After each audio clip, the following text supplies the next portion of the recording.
Hello friends, मेरा नाम है डॉक्टर योगेश मडगुलवार। मैंने एमडी रसशास्त्र कंप्लीट किया है। फिलहाल मैं श्री दुर्गापेश्वर कंपनी में प्रोडक्शन का काम देखता हूँ। इस प्रोडक्शन में हम खरलीय कल्प, रसकल्प, जो कुछ 4 कैटेगरी के बताए हैं, खरलीय, कुपिपक्व, परपटी और कोटली कल्पना, ये सब बनाते हैं। अब हम मोरे पब्लिकेशन पे national commission of Indian system of medicine ने जो कुछ नया सिलेबस डिक्लेयर किया है 2023 से आगे के लिए, उसका जो कुछ ओवरऑल पोर्शन है रसशास्त्र और भेषज का हम पढ़ाने वाले हैं। उसका अब जो कुछ सिलेबस दिया गया है उसके बारे में अब हम चर्चा करते हैं। यहाँ पे आप देख सकते हैं, एनसीएम ने बताया है कि 2021 और 22 में जिन्होंने फर्स्ट ईयर पर एडमिशन लिया है, जो 23 और 24 से सिलेबस डिक्लेयर हो चुका है अगले 5 साल तक, या जब तक नया नोटिफिकेशन आता नहीं तब तक। तो इसमें क्या क्या दिया है, रसशास्त्र में कौन से टॉपिक्स है, कितने मार्क का डिस्ट्रीब्यूशन है, कितने पेपर्स होंगे, भेषज कल्पना कितने मार्क्स का रहेगा, उसके पेपर्स कितने रहेंगे, असेसमेंट कैसा होगा, उसके क्या पॉइंट्स नए ऐड हो चुके हैं, इसके बारे में हम आज के वीडियो में जानकारी लेने वाले हैं। इससे आपको पढ़ाई करने में और कौन सा पोर्शन इम्पॉर्टेंट है उसके ऊपर फोकस करने का आपको मालूम पड़ेगा। तो शुरू करते हैं इस सिलेबस का डिस्कशन पॉइंट, न्यू सिलेबस जो डिक्लेयर हुआ है फिलहाल इस एकेडमिक ईयर के लिए। तो अभी आयुर्वेदिक यूजी और रसशास्त्र भेषज कल्पना का उन्होंने सब्जेक्ट कोड दिया है आयु यूजी आरबी, ऐसा उन्होंने सब्जेक्ट कोड दिया है। समरी में उन्होंने सब बताया है, जैसे कि टीचिंग हावर्स कितने रहेंगे और एग्जामिनेशन पेपर और मार्क डिस्ट्रीब्यूशन कैसा रहेगा उसके बारे में। तो आपको 2 पेपर्स यहाँ पे बताए हैं। पेपर 1 जो है रसशास्त्र का रहेगा, पेपर 2 वो भेषज कल्पना का रहेगा। हर एक पेपर आपका 100 मार्क्स का रहेगा और आपका जो कुछ प्रैक्टिकल एग्जाम है उसका डिवीजन वाइवा जो ओरल है वो 70 मार्क्स का रहेगा और 30 मार्क्स जो है आपके इंटरनल असेसमेंट के रहेंगे। आपका जो कुछ सेकेंड ईयर है वो टोटली 1.5 साल का रहेगा, मतलब 18 मंथ्स का रहेगा। इसके 3 पार्ट्स में डिवीजन कर दिया गया है। 6 महीने में आपका एक असेसमेंट होगा, सेकेंड हाफ में एक असेसमेंट होगा और थर्ड मंथ में एक असेसमेंट होगा, जो कुछ 6 मंथ्स का रहेगा उस हिसाब से। और जो कुछ 30 मार्क्स का है यहाँ पे इंटरनल असेसमेंट बताया है, वो आपके इंटरनल एग्जाम जो कुछ होते हैं टेस्ट सीरीज, उसका वो वहाँ पे एवरेज निकाला जाएगा। उसके बारे में हम आगे डिटेल में चर्चा करेंगे कि डिस्ट्रीब्यूशन उसका 30 मार्क्स का कैसा रहेगा उसके बारे में। तो अब सिलेबस का पोर्शन देख लेते हैं पॉइंट्स करके कि हमें क्या क्या पॉइंट्स के ऊपर ध्यान देना है और अर्थशास्त्र के कौन से इंपॉर्टेंट पॉइंट्स हैं उसके बारे में।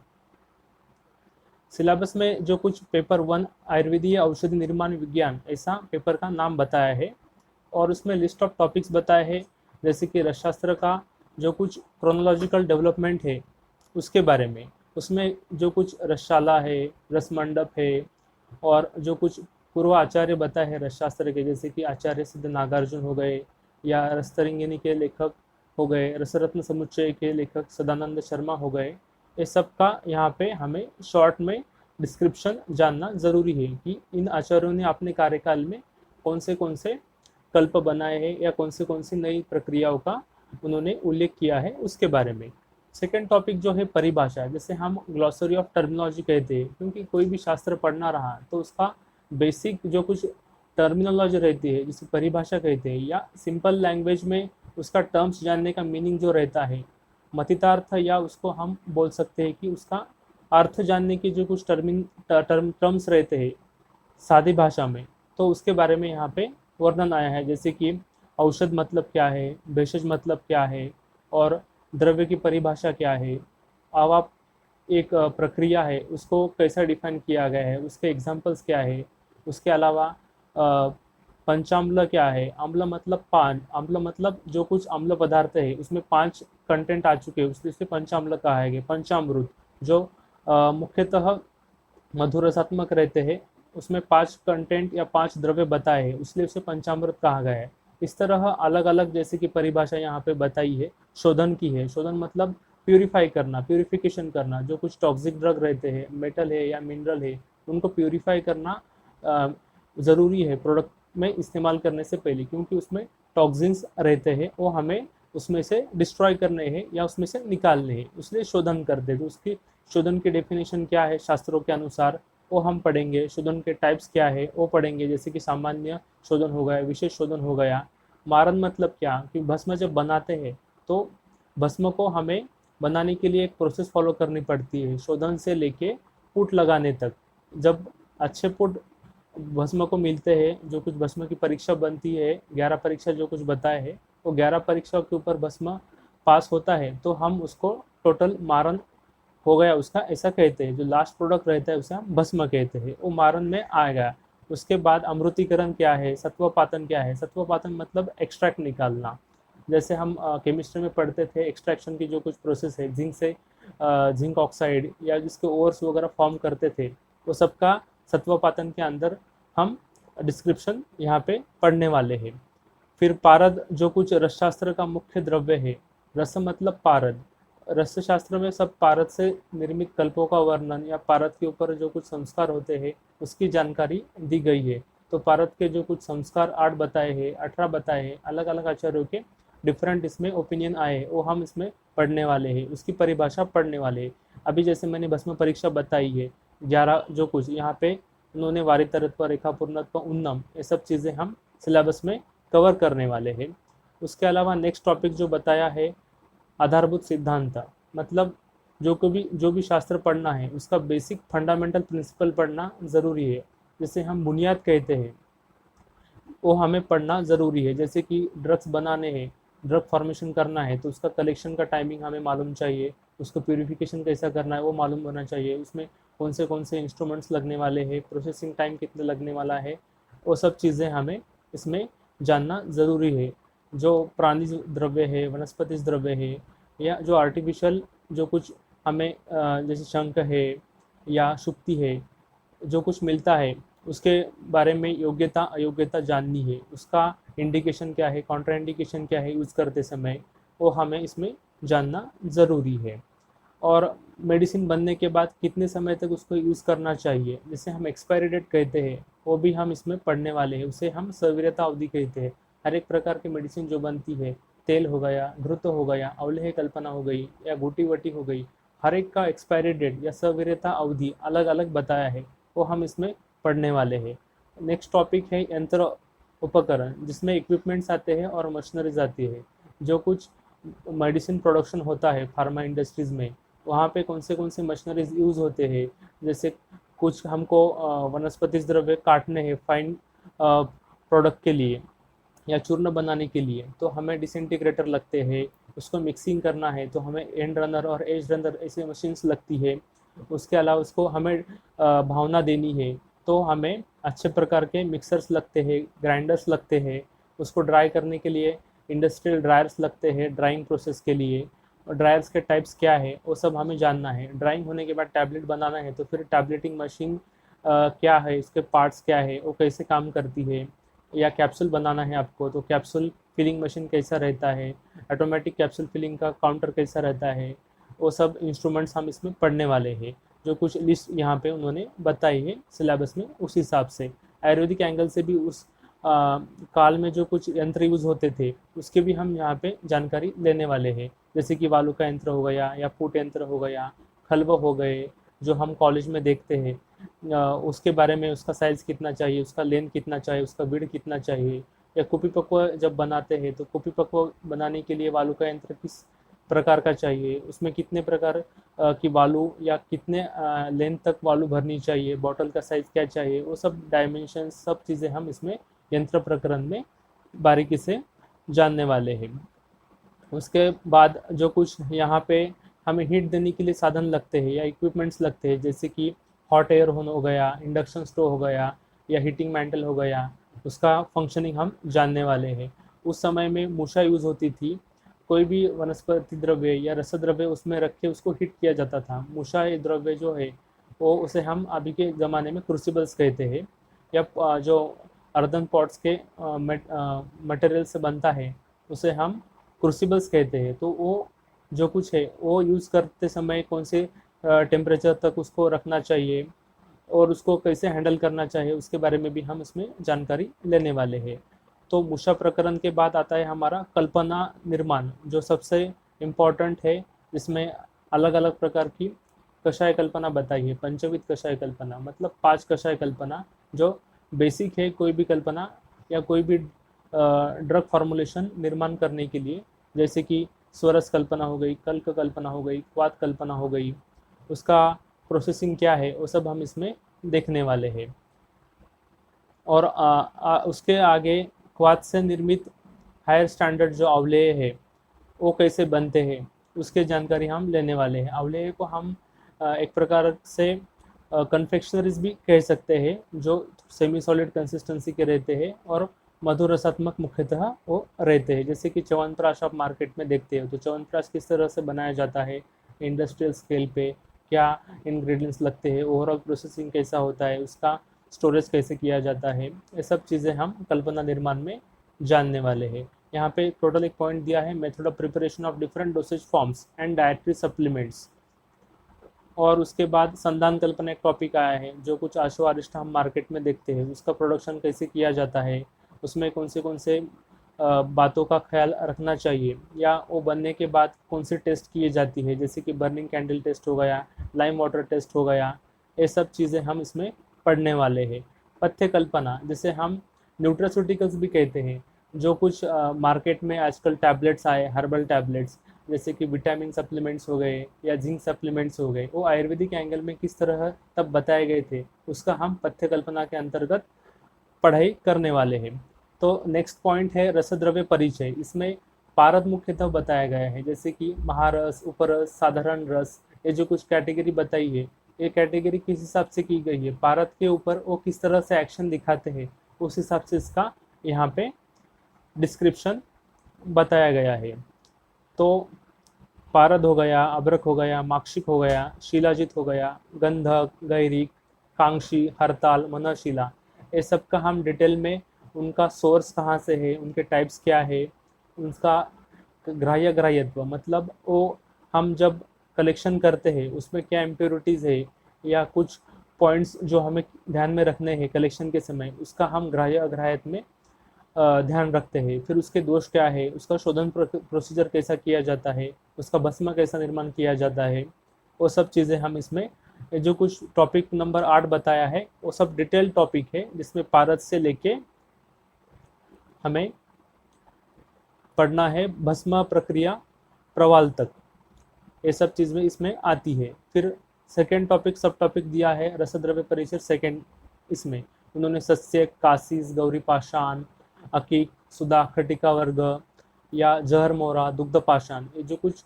पत्थर बताए हैं या कैल्शियम सप्लीमेंट्स बताए हैं, उससे मेडिसिन या भस्म किस तरह से बनाया जाता है, वो इसमें पार्ट सेकेंड रसद्रव्य परिचय सेकेंड में उन्होंने बताया है। फिर उसका 10 पॉइंट बताया है रसद्रव्य परिचय थर्ड, इसमें उन्होंने वैक्रांत, विमल, चपल, अंजन, कंकुष्ठ, गिरिसिंदूर, वृद्धार श्रृंग और कुछ मेटल्स बताए, जैसे कि कांस्य हो गया, पित्तल हो गया, वर्तलो हो गया, या अभी रत्न उपरत्न का भी इन्होंने इसमें डिस्क्रिप्शन दिया है। जो कुछ जेम्स है जो हम पहनते हैं उसके एस्ट्रोलॉजी के हिसाब से अलग यूज़ होता है, मेडिसिन में उसका किस तरह से यूज़ होता है, उसके रिगार्डिंग यहाँ पे माणिक्य, ताक्षर, पुष्कराग, नीलम या गोमेद, इनका यहाँ पे वर्णन हमें मिलता है, वो भी हमें डिटेल में पढ़ना है। उनके पर्याय नाम से लेके उनके कल्प जो कुछ बनते हैं, कौन से कल्प में इंग्रेडिएंट के तौर पे वो जो थे, सब चीज़ें डिटेल में हम इसमें पढ़ने वाले हैं। फिर कुछ कल्पना निर्माण में उन्होंने शर्करा कल्पना, जैसे हम सिरप बेस कहते हैं या सस्पेंशंस कहते हैं, वो पढ़ने वाले हैं। गुड़ पाक जावले है, हमने पहले पढ़ा था, वही यहाँ पे गुड़ पाक बताया है फिर से। लवण कल्पना, जिसमें लवण मतलब जो साल्ट रहता है, वो साल्ट यूज़ करके हम जो कुछ मेडिसिन बनाते हैं उसको लवण कल्पना के अंतर्गत डाला है, तो उसका प्रोसेसिंग कैसा होता है वो हम देखेंगे। अर्क लवण हो गया या नारिकेल लवण हो गया। अर्क लवण में अर्क जो कुछ वनस्पति बताया है, जिसे हम कैलोट्रोपिस जजेंटिका कहते हैं, उससे वो मेडिसिन बनती है। या नारिकेल भी यूज़ होता है, तो नारिकेल किस तरह से निकाला जाता है, उसमें किस तरह से लवण भरा जाता है, वो सब प्रोसेसिंग लवण कल्पना में हम पढ़ने वाले हैं। क्षार कल्पना, क्षार कल्पना एक ऐसी कल्पना है जो मुख्यतः छेदन का काम करती है या इरोजन का काम करती है, जैसे कि कैंसर वगैरह है, तो उस कंडीशन में हम वो जो कुछ अबनॉर्मल ग्रोथ हुई है उसको एक्सट्रैक्ट करने के लिए, उसको निकालने के लिए क्षार कल्पना का इस्तेमाल करते हैं। अयस्कृति कल्पना, जिसमें मुख्यतः लोह या आयन है, आयन सप्लीमेंट्स का यूज़ किया जाता है, आयन के अलग अलग फॉर्म, फेरिक ऑक्साइड हो गया, उसका यूज़ यहाँ पे मुख्यतः आयुष्कृति कल्पना में किया जाता है। लेप कल्पना जिसे हम ऑइंटमेंट्स कहते हैं या मलहम सिंपल भाषा में कहते हैं, तो वो लेप किस तरह से बनाया जाता है, उसका प्रोसेसिंग किस तरह होता है, उसका सवीरता अवधि क्या है, उसको लगाने के इंडिकेशंस क्या है, कॉन्ट्रा इंडिकेशंस क्या है, वो किस समय लगाना चाहिए, उसकी मात्रा क्या है, ये सब चीज़ें हम लेप कल्पना में पढ़ने वाले हैं। फिर यहाँ पे चतुर्विध रसायन एक टॉपिक आता है। जैसे मैंने बताया कि रसशास्त्र में खरलीय कल्प बताए हैं जो खरल में बनाए जाते हैं। परपटी कल्पना जो पापड़ की तरह बनती है उसे हम परपटी कल्पना कहते हैं। कुपिपक्व, कुपी मतलब बॉटल, जो बॉटल में बनाए जाते हैं कल्प, उसको हम कुपिपक्व कल्पना कहते हैं। या पोटली कल्पना, जो पोटली कल्पना मतलब एक प्रकार का बटवा जो बोलते हैं, अजीबाई का बटवा, तो उस शेप का वो रहता है पोटली, उसमें हम मेडिसिन बांध के गंधक में उसका पाक करते हैं, फिर उसकी पोटली कल्पना बनती है। तो उसके अलग अलग एग्जाम्पल यहाँ पे देते हैं, जैसे खरलीय है श्वास कुठार रस जो खरल में बनाया जाता है, जो मुख्यतः श्वासकाश में यूज होता है। परपटी जो मुख्यतः पारद और गंधक इनसे मिश्रित होकर रस परपटी बनती है, उसमें लोह भस्म डालते हैं तो लोह परपटी बनती है। जिस प्रकार का भस्म डाला जाता है उस प्रकार का वो परपटी का नाम और इंडिकेशन हो जाता है। कुपिपक्व जैसे रस सिंदूर है जो बॉटल में बनाया जाता है, ग्लास बॉटल में एक टेम्परेचर पर पैटर्न रहता है, उसको माइल्ड, मॉडरेट और इंटेंस हीट का जो कुछ पैटर्न रहता है उस हिसाब से कुपिपक्व कल्पना बनाई जाती है। पोटली कल्पना जैसे मैंने अभी डिस्क्राइब किया है, जिसमें पारद और गंधक और उसमें अलग प्रकार के भस्म भी डाले जाते हैं, उस हिसाब से उसका एक प्रकार का शेप बना के, पोटली जैसा शेप बना के या राउंड या सिलेंड्रिकल शेप बना के उसको हम कपड़े में बांध के, सिल्क क्लॉथ में बांध के गंधक में उसका पाक किया जाता है 6 घंटे तक, जो कुछ सिद्ध लक्षण बताए, फिर उसकी पोटली कल्पना निर्माण की जाती है। अभी कुछ मॉडर्न पोर्शन यहाँ पे उन्होंने सिलेबस में ऐड किया है, जैसे current and emerging trend in the Ayurvedic pharmaceuticals, मतलब जो कुछ मॉडर्न फार्मा इंडस्ट्री है उसमें आयुर्वेद में नए नए प्रोडक्ट जैसे कॉस्मेटिक जो मोस्टली यूज हो रहा है आजकल, जो कुछ मार्केट है आयुर्वेदिक फार्मा इंडस्ट्री का वो ड्यू टू कॉस्मेटिक भी बड़ा है, ऐसा हम कह सकते हैं। कॉस्मेटिक इंडस्ट्री का उसमें बहुत बड़ा शेयर अभी रिसेंट डेटा में हमें मालूम पड़ता है। तो कॉस्मेटिक किस तरह बनाए जाते हैं, कॉस्मेटिक प्लांट जो कुछ रहता है मैन्युफैक्चरिंग प्लांट, तो उसका ओवरऑल स्ट्रक्चर कैसा रहना चाहिए, उसका एरिया कितना चाहिए, उसमें इंस्ट्रूमेंट्स क्या चाहिए, उसमें क्वालिटी कंट्रोल किस हिसाब से किया जाता है, फिर उसमें कुछ एडवर्स रिएक्शन आता है तो उसके लिए क्या प्रिकॉशंस लिए जाते हैं, ये सब चीज़ें हम इस पॉइंट में पढ़ने वाले हैं कॉस्मेटिक फार्मूलेशंस एंड रेगुलेटरी प्रोविजंस के अंडर। तो फिर और डोसेज फॉर्म जैसे बताया है, जैसे कि इंजेक्टेबल डोसेज फॉर्म हो गए, ओरल डोसेज फॉर्म हो गए या लोकल डोसेज फॉर्म हो गए, वो सबका डिस्क्रिप्शन हमें introduction to the dosage form में पढ़ना है। और अभी जीएमपी जो है, गुड मैन्युफैक्चरिंग प्रैक्टिसेस, ये सबसे इम्पोर्टेंट टॉपिक है, जिसमें फार्मेसी कैसे बनती है, उसके लिए क्या परमिशंस लेने चाहिए, उसका एरिया कितना चाहिए, मशीनरी का हर एक मशीन का एरिया क्या चाहिए, आपको वेंटिलेशन किस हिसाब से रखना चाहिए, आपको जो कुछ चिमनीज रहती है, जो कुछ फ्यूम प्रोड्यूस होता है वो किस तरह उसका डिस्पोज करना चाहिए, जो कुछ बायोमेडिकल वेस्ट प्रोडक्शन के दौरान निर्माण होता है उसका डिस्पोजल कैसा करना चाहिए, वो हर एक पॉइंट का डिटेल में डिस्क्रिप्शन हमें गुड मैन्युफैक्चरिंग प्रैक्टिस के अंतर्गत पढ़ना है। फिर इसमें हमें मिस ब्रांडेड ड्रग्स क्या है, अडल्टेटेड ड्रग्स क्या है या स्पूरियस ड्रग्स क्या है, इनकी डेफिनेशन भी पढ़नी है, हर एक का मीनिंग क्या है, उसके एग्जांपल्स क्या है, वो सब चीज़ें हम इसमें पढ़ने वाले हैं। और यहाँ पे एक पॉइंट दिया है food safety and standards authority of India FSSAI and FDA approval drugs. कोई भी हम मार्केट में कोई भी खाने का चीज़ लेते हैं, जैसे कि चिप्स होगा चिप्स है या कोई चॉकलेट वगैरह है या आइसक्रीम है, उसके ऊपर एक सिंबल लिखा जाता है FSSAI। तो इसका मीनिंग क्या है, उसका फंक्शनिंग क्या है, उसका इम्पोर्टेंस क्या है, उसके रेगुलेटरी पावर्स क्या है, उसके बारे में हम इसमें जानकारी लेने वाले हैं। जो FDA है, food drug authority of India, जो US FDA की ब्रांच है, वो सब मेडिसिन प्रोडक्शन में फार्मा इंडस्ट्री में कंट्रोल करते हैं, उनके पैरामीटर के हिसाब से हमें ड्रग्स हर एक फ्रॉम प्रोडक्शन से लेके रॉ मटेरियल, ये सब चीज़ें हमें उसमें देखनी पड़ती है। वो FDA अप्रूवल ड्रग्स, ये पॉइंट इसमें आता है। इस तरह आपका एक पेपर बनता है 100 मार्क्स का, जिसमें 14 पॉइंट बताए हैं, जो हमने अभी शॉर्ट में देख लिए कि इसमें इंपॉर्टेंट पॉइंट्स क्या है, उसके अंतर्गत एग्जाम में क्या क्वेश्चंस आने वाले हैं वो सब हमें इसमें देख लिए। अब आपका सेकंड पेपर आता है आयुर्वेदीय औषधीय प्रयोग विज्ञान, जिसे हम वैषज्य कल्पना कहते हैं। इसमें अभी 15 से लेके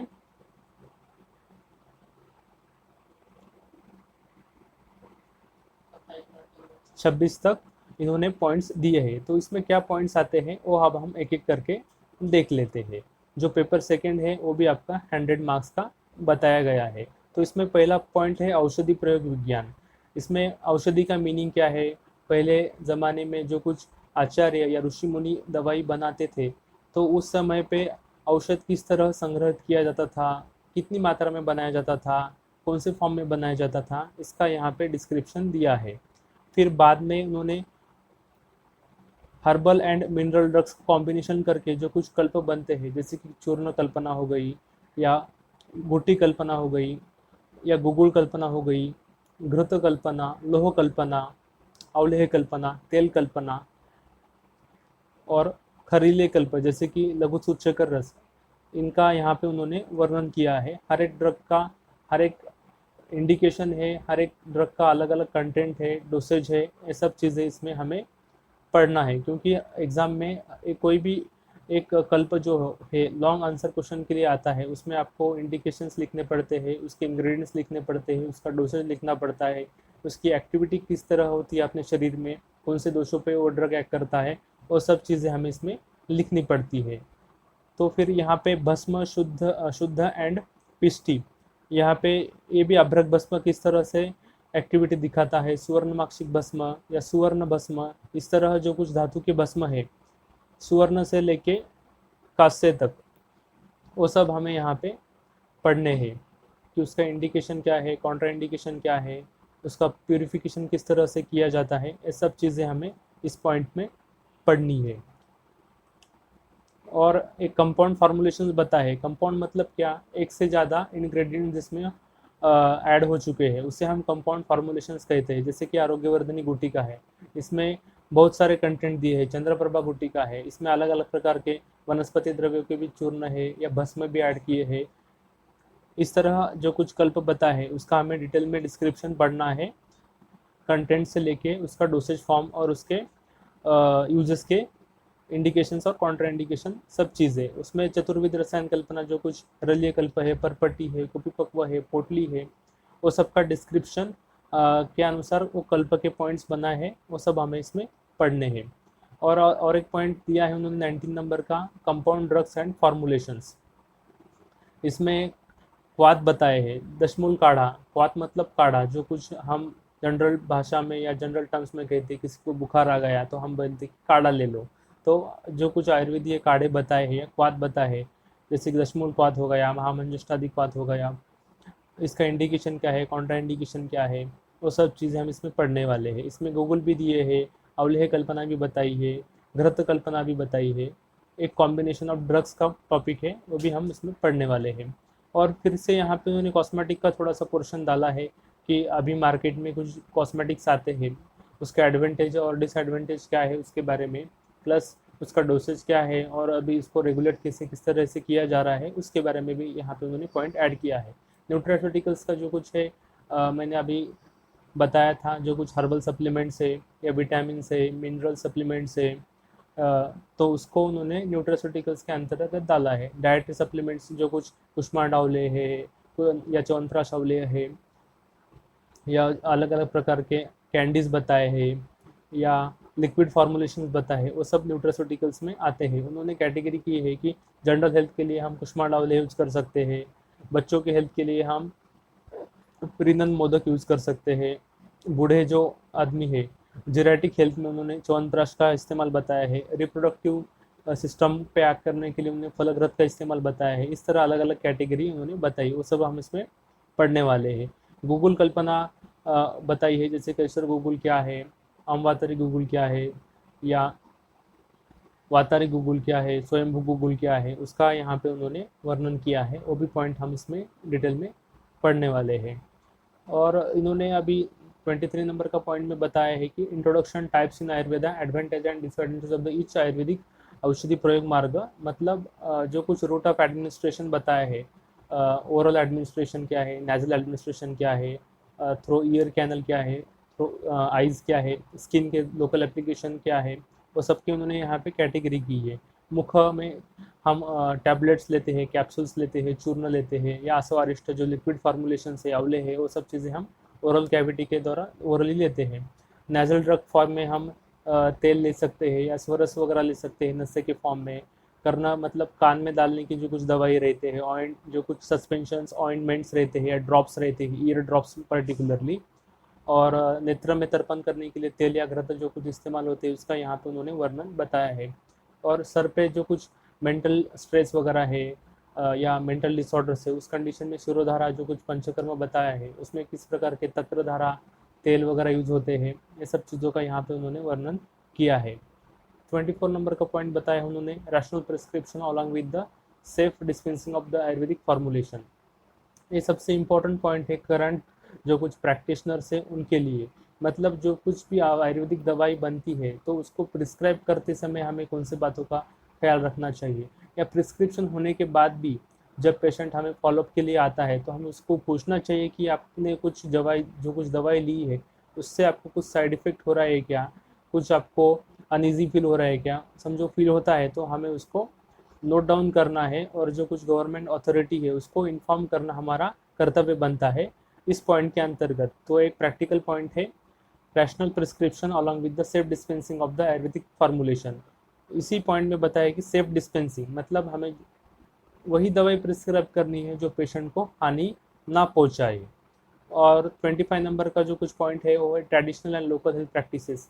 इस पॉइंट में जो कुछ हमारे पूर्वज या हम आदिवासी लोग जो कहते हैं, जो जंगल में रहते हैं, उनको नॉलेज रहता है अलग अलग ड्रग्स का या हर्ब्स का। तो पुराने ज़माने में हॉस्पिटल्स नहीं रहते थे, तो जो कुछ आदिवासी लोग हैं या जंगल में रहते थे वो लोग, तो वो जो कुछ वनस्पति अवेलेबल है, प्लांट्स वगैरह अवेलेबल है, आयुर्वेदिक प्लांट्स, उसको ला के कूट के उसके अलग अलग प्रकार के मेडिसिन बनाते थे। तो उसका यहाँ पे क्या इम्पोर्टेंस है वो इन्होंने यहाँ बताया है। तो वो लोगों से हमें जानकारी लेनी चाहिए कि वो उन्होंने कितने प्रकार के प्लांट्स का अभी उन्होंने प्रैक्टिकली यूज़ किया है। उससे भी हमें नए नए आयुर्वेदिक ड्रग्स का डिस्कवर करने में या रिसर्च करने में मदद हो सकती है, जो अभी जो कुछ डिसऑर्डर्स है उसमें हमें मदद कर सकते हैं। उसके लिए उन्होंने traditional and local health practices का पॉइंट यहाँ पे ऐड किया है। उसका प्रिजर्वेशन करने के लिए हमें जो कुछ आदिवासी लोग हैं उनसे क्या इनपुट्स मिलते हैं, उसका यहाँ पे ओवरऑल डिस्क्रिप्शन हमें मिलता है। और उन्होंने टीकेडीएल का पॉइंट डाला है, ट्रेडिशनल नॉलेज डिजिटल लाइब्रेरी जो है उसके बारे में। आयुष धारा है या पबमेड वगैरह जो कुछ प्लेटफॉर्म बताए हैं रिसर्च के लिए, उसका डिस्क्रिप्शन यहाँ पे हमें टीकेडीएल के अंतर्गत लेना है। ये भी पॉइंट इंपॉर्टेंट है। और pharmacovigilance for the Ayurvedic drugs. Pharma means drug, vigilance मतलब वॉच करना, उस ड्रग की एक्टिविटी पे वॉच करना।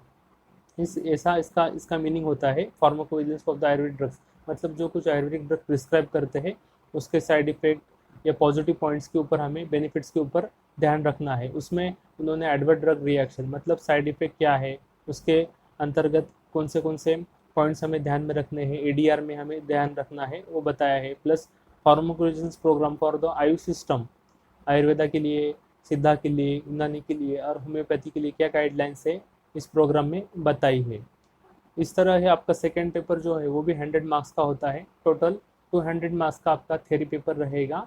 और अभी 100 मार्क्स का जो कुछ डिस्ट्रीब्यूशन है आपका वो है प्रैक्टिकल ओरिएंटेड, जिसमें 70 मार्क्स आपको ओरल एग्ज़ाम के लिए है, और 30 मार्क्स जो है वो आपके हर एक 6 महीने में जो कुछ इंटरनल असेसमेंट होते हैं या क्लासरूम टेस्ट होते हैं, उसका वो एवरेज उसमें कंसिडर किया जाएगा, और उससे आपको 30 में से कितने मार्क मिलते हैं एग्रीगेट करके वो निकाला जाएगा।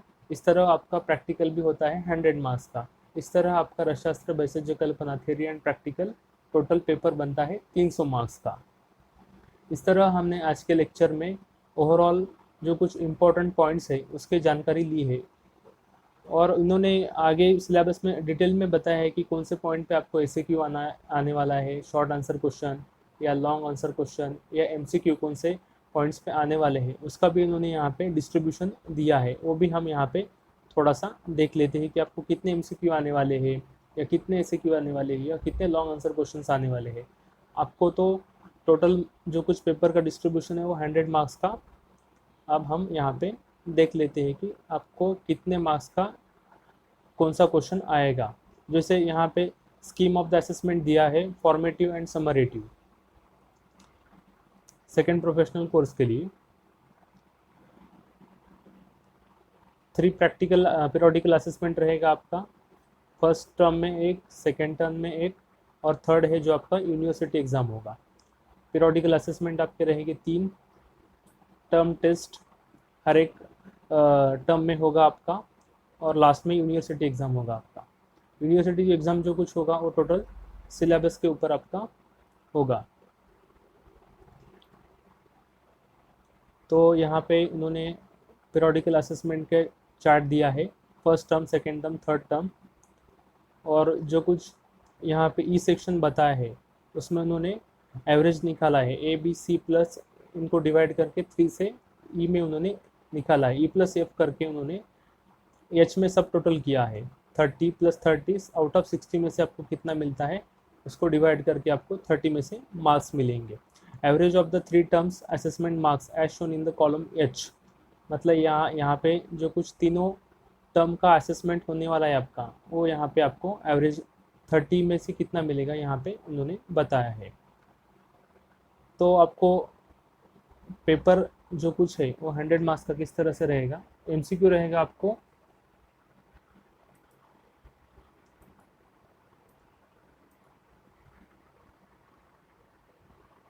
पहला क्वेश्चन जो है आपको एमसीक्यू का रहेगा, उसमें आपको 20 क्वेश्चन आएंगे, हर एक क्वेश्चन 1 मार्क का रहेगा, टोटल मार्क्स रहेंगे 20। जो सेकंड है एसएक्यू शॉर्ट आंसर क्वेश्चंस, वो टोटल रहेंगे 8, 8 में से हर एक को 5 मार्क रहेगा, 8 × 5 वो होगा 40 मार्क्स का। और थर्ड जो क्वेश्चन रहेगा वो लॉन्ग आंसर क्वेश्चन जिसे हम एलएक्यू कहते हैं, वो आएंगे 4, हर एक को 10 मार्क्स रहेंगे, 10 × 4 वो 40 होगा। टोटल 20 + 40 + 40 आपका 100 मार्क्स का असेसमेंट पेपर 1 और पेपर 2 इस तरह रहेगा। तो ऑल क्वेश्चंस आर कंपलसरी, यहाँ पे इन्होंने इंट्रोडक्शन में ही बताया है कि जो कुछ क्वेश्चन है सभी आपको अटेम्प्ट करने ज़रूरी है, इसमें एक्स्ट्रा क्वेश्चन भी आपको नहीं आने वाला है। तो मतलब 20 एमसीक्यू कंपलसरी रहेंगे, 8 एसएक्यू कंपलसरी रहेंगे और 4 एलएक्यू आपको कंपलसरी रहेंगे। मतलब पूरा सिलेबस आपको अच्छी तरह से पढ़ना ज़रूरी है, हर एक पॉइंट का आपको नॉलेज रहना ज़रूरी है। जो हम इस सिलेबस का जो कुछ लेक्चर सीरीज ले रहे हैं उसमें हर एक पॉइंट कवर करने वाले हैं जो आपको स्कोर करने में मदद करेगा। पेपर सेकंड जो है उसका भी सेम उन्होंने बताया है कि जो कुछ डिस्ट्रीब्यूशन है वही जैसे पेपर 1 का है वैसे पेपर 2 का ही रहेगा, वो 100 + 100 200 मार्क्स, और प्रैक्टिकल 70 + 30, 7 का आपका वाइवा होगा, 30 का आपका जो कुछ 3 टर्म्स हुए हैं उसका एग्रीगेट निकाल के आपको आउट ऑफ 30 मार्क्स दिए जाएंगे, वो होगा 100 मार्क्स का। तो 300 पे 300 300 में से आपको जो कुछ मार्क्स मिलेंगे वो आपको आपके शीट पे दिखेंगे। तो यहाँ पे उन्होंने और डिटेल में डिस्ट्रीब्यूशन बताया है कि कौन से पॉइंट पे एसक्यू आने वाला है, कौन से पॉइंट पे एमसीक्यू है, कौन से पॉइंट पे एलक्यू है, वो एक थोड़ा सा शॉर्ट में देख लेते हैं। Chronological development of the Ayurvedic औषध निर्माण, इसमें आपको एसक्यू आने वाला है 5 मार्क का। परिभाषा प्रकरण, इस पर आपको एमसीक्यू आएगा, एसीक्यू आएगा। आधारभूत सिद्धांत जो फंडामेंटल प्रिंसिपल है उसमें एमसीक्यू भी आएगा, एसीक्यू भी आएगा, एलएक्यू नहीं आएगा। यंत्र उपकरण पॉइंट 1 पॉइंट 2 ऐसा 2 पॉइंट्स दिए उन्होंने, इसके ऊपर आपको एमसीक्यू आएगा और एसीक्यू आएगा, इसके ऊपर एलएक्यू नहीं है। कल्पना निर्माण 1 2 ऐसे जो पॉइंट दिए है सब primary and secondary dosage form and method of the preparation of different dosage form and dietary supplement, इसके ऊपर आपको एमसीक्यू भी आएगा, एसक्यू भी आएगा और एलएक्यू भी आएगा। मतलब ये पॉइंट आपको ज़्यादा पढ़ना है, इसके ऊपर 3 टाइप्स के क्वेश्चंस आने वाले हैं। रसद्रव्य परिचय, ये पॉइंट में आपको एसक्यू, एमसीक्यू और एलएक्यू ये क्वेश्चंस आने वाले हैं। रसद्रव्य परिचय पॉइंट 3, इसमें सिर्फ आपको एमसीक्यू आने वाला है, एसक्यू और एलक्यू नहीं है। कल्पना निर्माण जो पॉइंट बता है, method of the preparation of different dosage form, जो कुछ कल्प है अलग प्रकार के, चूर्ण है, क्वाथ है, अस्वारिष्ट है, उसके ऊपर आपको एसक्यू, एमसीक्यू और एलक्यू ये 3 ही क्वेश्चंस आ सकते हैं। चतुर्विध रसायन जो पढ़ा था, परपटी कल्पना क्या है, करली कल्पना क्या है, पोटली कल्पना क्या है, एकोपी पक्व क्या है, इसके ऊपर आपको एलक्यू आने वाला है, एमसीक्यू भी आने वाला है और एसक्यू भी आने वाला है। Current and emerging trend in the Ayurvedic pharmaceutical, इसके ऊपर आपको एसएक्यू आने वाला है, एलएक्यू नहीं है। जीएमपी के ऊपर आपको एसएक्यू और एमसीक्यू है, एलएक्यू का क्वेश्चन नहीं है। इस तरह पेपर 1 का 100 मार्क का डिस्ट्रीब्यूशन यहाँ पे बताया है। पेपर 2 आयुर्वेदीय औषधि प्रयोग विज्ञान, इसमें उन्होंने पॉइंट 1 जो बताया है औषधि प्रयोग विज्ञान, इसके ऊपर एसएक्यू एमसीक्यू है। सिंगल ड्रग हर्बल और मिनरल, इसके ऊपर एसएक्यू एमसीक्यू एलएक्यू बताया है। सिंगल ड्रग भस्म पिष्टि, इसमें 3 प्रकार के क्वेश्चंस एचसीक्यू एमसीक्यू और एलक्यू आएगा। Compound formulation point 1, compound formulation point 2, इसके ऊपर भी 3 प्रकार के क्वेश्चंस आने वाले हैं। डोसेज फॉर्म के ऊपर एमसीक्यू और एसएक्यू है। न्यूट्रास्यूटिकल के ऊपर एमसीक्यू एसएक्यू है। और अनुपान प्रयोग, इसके ऊपर एसएक्यू एमसीक्यू है। औषधि प्रयोग जो कुछ है उसके ऊपर एलएक्यू बताया है। जो कुछ रूट्स ऑफ ड्रग एडमिनिस्ट्रेशन, एक एलएक्यू आएगा आपको 10 मार्क का। रैशनल ड्रग प्रिस्क्रिप्शन का आपको एसएक्यू रहेगा 5 मार्क का। ट्रेडिशनल लोकल हेल्थ प्रैक्टिसेस का एसएक्यू रहेगा 5 मार्क का। फार्माकोविजिलेंस, उसके ऊपर एमसीक्यू भी रह सकता है या एसएक्यू भी रह सकता है। इस तरह पेपर 2 का 100 मार्क का डिस्ट्रीब्यूशन बना है। और प्रैक्टिकल की जो कुछ लिस्ट बताई है वो आप यहाँ पे सिलेबस में दी है, आप देख सकते हैं। इस तरह हमने आज के वीडियो में आपका जो कुछ नया सिलेबस डिज़ाइन किया है national commission of Indian institute of medicine ने 2023 से आगे के बैच के लिए, उसका हमने शॉर्ट में एक डिस्क्रिप्शन ले लिया है। तो यही जो कुछ सिलेबस बताया है हम मोरे पब्लिकेशन ऐप के ऊपर, सभी लेक्चर जो है वो आपको रिकॉर्डेड फॉर्मेट में कभी भी अवेलेबल रहेंगे, आप कभी भी एक्सेस कर सकते हैं। इसलिए आपको मोरे publication app Google Play Store से डाउनलोड करना है और रसशास्त्र और भेषज कल्पना का कोर्स जितना जल्दी हो सकता है उतना जल्दी आपको ज्वाइन करना है। और आपके कॉलेज में या आपके फ्रेंड सर्कल में भी आपको इसको सर्कुलेट करके हर एक को बेनिफिट देने के लिए हेल्प करना है, जिससे हमारे आयुर्वेदिक औषधिकरण और बढ़ेगा। हमें आयुर्वेदिक औषधि जो कुछ भारत का एम है, भारत में आयुर्वेद बढ़ाना है, तो हमें आयुर्वेदिक औषधियों का महत्व बढ़ाना ज़रूरी है। इससे इस तरह इस सिलेबस को आप प्रैक्टिकल या आपके ग्रोथ के हिसाब से देखिए, हर एक इसमें कवर होगा पॉइंट। तो आप जल्दी से जल्दी मोरे पब्लिकेशन ऐप से रसशास्त्र और भेषज कल्पना की लेक्चर सीरीज ज्वाइन करिए। Thank you friends.